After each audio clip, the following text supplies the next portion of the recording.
Thank you. Thank you so much. Great honor. And thank you to my very good friend, Rupert Murdoch. There's only one Rupert that we know.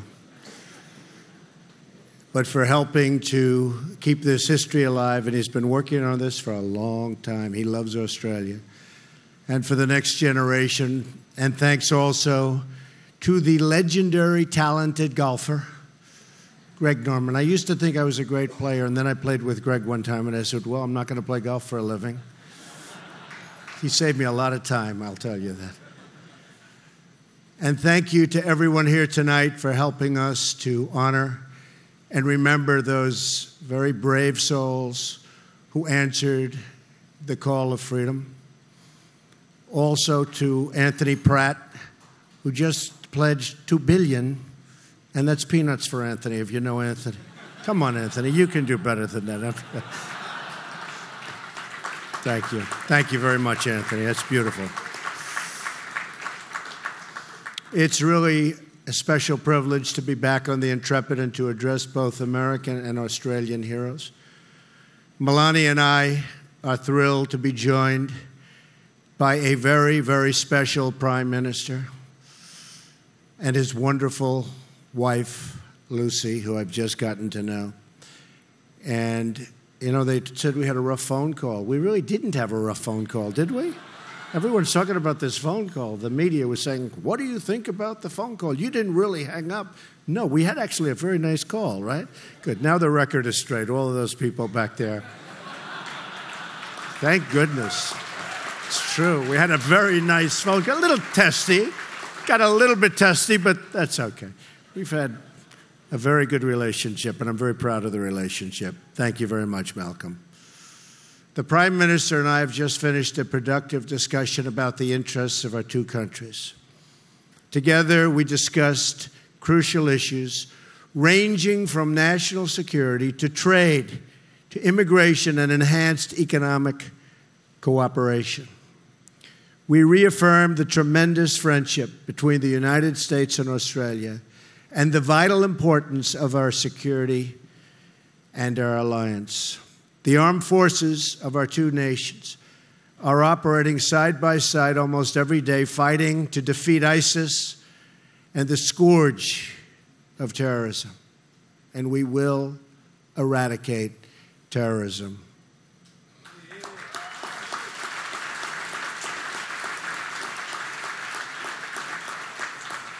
To every man and woman who has served America and Australia in uniform, two proud nations salute you, believe me. There is no better place to remember the importance of military readiness than this ship. It was laid down just 1 week before the tragic and the tragedy of Pearl Harbor and helped secure freedom in its hour of need. I was proud to share the news that this week my administration reached a historic deal with Congress to end the devastating cuts to the United States military.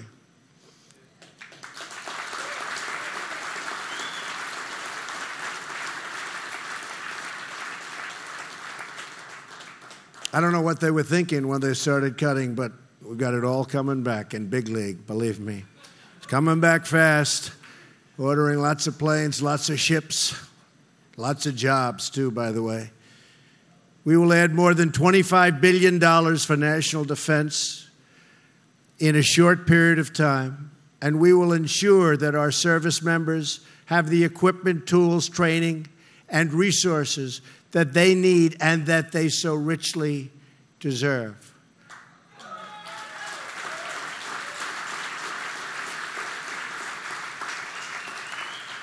But security also requires friends that you can truly count on. That is why I was pleased to meet with Prime Minister Turnbull and why I'm so glad to be here with you tonight. And we had a great meeting just a little while ago. I want to thank the American-Australian Association for hosting this event, which I've been contributing to, by the way, for years through Rupert, every year. he'd send me this letter, could you please give money? I say, what do I have to do with that, Rupert? And I just keep sending him money, money, and now I realize that was money well spent. That's great. Right, Rupert? For years, I've been doing my thing for Rupert. And for its decades of work to strengthen the ties between our two countries. They've done a great job. America and Australia are old friends and really natural partners. And with your help, we will remain so for a very, very long time to come.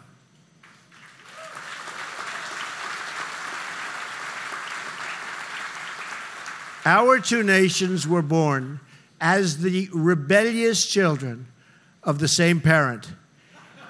It's a very interesting statement. I've heard that before, too, about people. And for nearly a century, Americans and Australians have fought together, bled together, and died together as brothers and sisters. Since the First World War, when Australians led Americans in the Battle of the Homel, our brave warriors have fought shoulder to shoulder in every major conflict together. Their righteous cause has always been the same: the safety of our citizens and the survival of our freedom.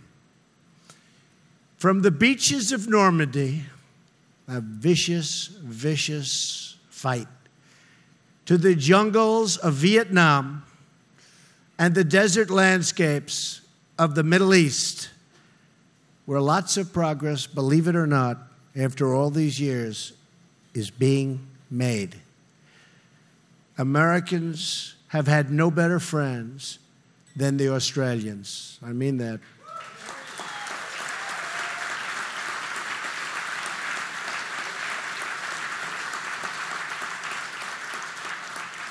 We are proudly and profoundly grateful for Australia's contributions in Syria, Iraq, and Afghanistan, and their help in the fight against terrorism following the terrible attacks of September 11th. On behalf of the United States, I thank the Australian people tonight. Believe me, I have so many friends here from this country, and we love Australia, all of us. We really love Australia. Thank you very much.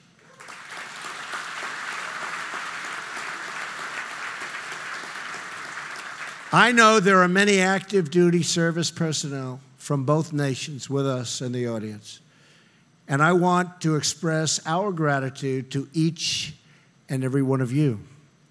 We are privileged to be joined by many amazing veterans from our two countries as well, and from so many different conflicts. There are so many conflicts that we fought on and worked on together. And by the way, in all cases, succeeded on. It's nice to win. It's nice to win. And we've won a lot, haven't we, Mr. Prime Minister? We've won a lot. We're going to keep it going, by the way. You've given your love and loyalty to your nations, and tonight a room of grateful patriots says thank you. We are especially honored by the presence tonight of 7 World War II veterans, and we've been talking about them all night, but I should mention their name once again, perhaps for the final time tonight, or we can keep mentioning them because they're worth it. And their names again: John Hancock, Derek Holyoke, Gordon Johnson, Norm Tame, Wendell Thrasher, Roger Spooner, and Bill White. Great, great people. Great.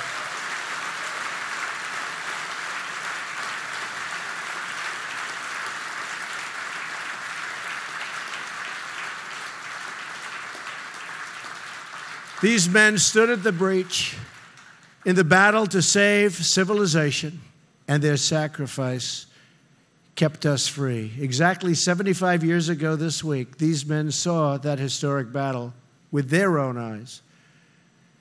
And we've also covered that very, very vicious, violent battle but this is a little bit of a different description. But the end result was the same. We won. We won. They saw enemy planes flying toward them by the dozen. They saw the flames erupt into the air, and they saw the true cost of war in the faces of the heroes that never returned.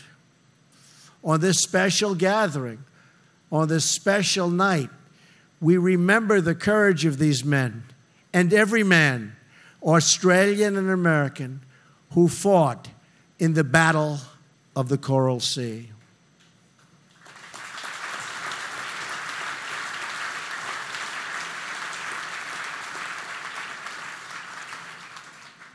The count of the dead goes on, and the number of wounded do not even begin to describe the toughness of the fight and their incredible sacrifice. But perhaps in the story of just one man, we can hope to get a small glimpse of its measure. It is the story of Lieutenant Jack Powers, a Navy flyer. He grew up just miles from here in a modest apartment in Washington Heights, right up the road. He then went on to the United States Naval Academy, incredible place. There, his roommate said of Jack, never trust him to respect conventionalities, because he wasn't a conventional person, to put it mildly. He's a hilarious rebel and his own man. You like him and really like him a lot, but you know what? He's just a different kind of a guy. In other words, he was a New Yorker.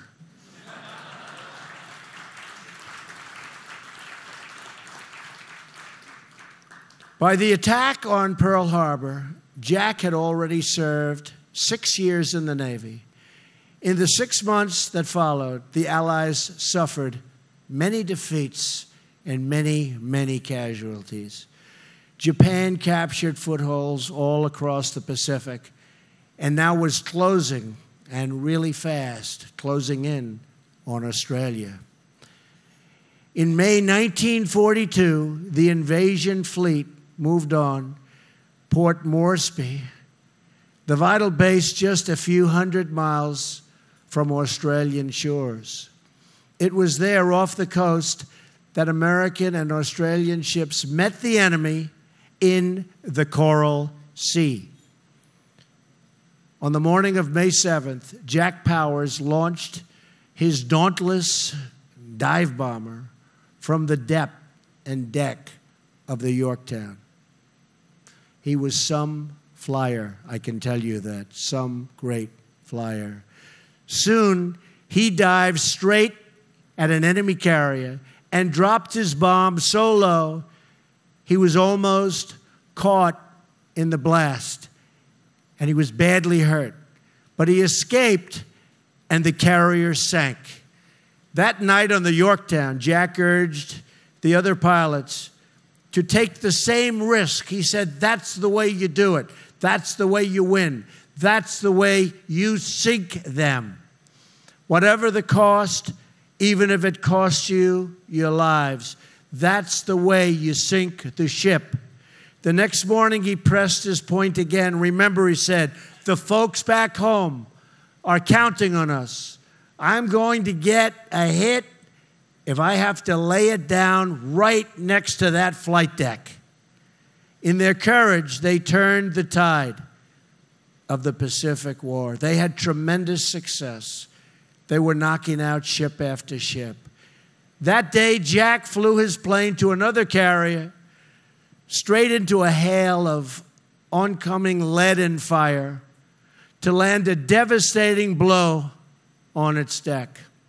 Seconds later, the colossal blast, the one Jack was talking about and saying we have to take the risk, engulfed his plane, and Jack was gone.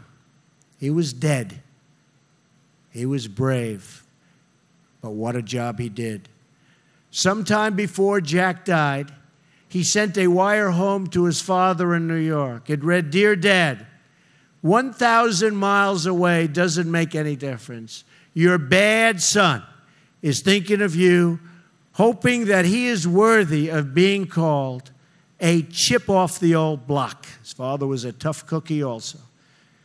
"Now it is we who are thinking of Jack and all those brave souls who fought alongside of him with that incredible form of attack, and especially those who found their final resting place beneath the waters where they waged that greatest of battles. They lost their lives in the fires of war, but gained immortality through their sacrifice. And now, 75 years later, we hope that we are worthy of their deeds in the beautiful, beautiful Coral Sea. We hope to be worthy of the sacrifices made by every service member who has fought in our name, past and present. The men who fought the Second World War saw terrible things, horrible things, deathly things, but they also witnessed spectacular valor and bravery. And from the wreckage of that horrible war, they rebuilt their nations and launched civilization to new heights. They knew that together, free people can achieve extraordinary things, and that one hero can make all of the difference in the world. In those Pacific waters, we forged iron bonds between our two countries. Few peoples in the world share ties in history, affection, and culture like the Americans and the Australians. Few, believe me.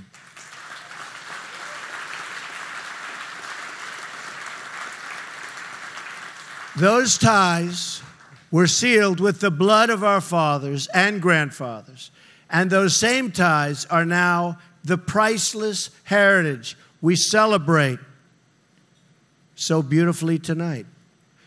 So with love for our two nations, with pride in our shared history, and with faith in Almighty God, we renew our old friendship, and we pledge our lasting partnership in the search for prosperity and everlasting peace. Mr. Prime Minister, thank you very much. I'm honored that you're here. I'm honored that Mrs. Turnbull is here. And I'm honored that everybody in this room is with us to realize what a great, great relationship our two nations have together. God bless you. God bless our fallen heroes. God bless the Australian people. And God bless the United States of America. Thank you all. Thank you. Thank you. Thank you very much.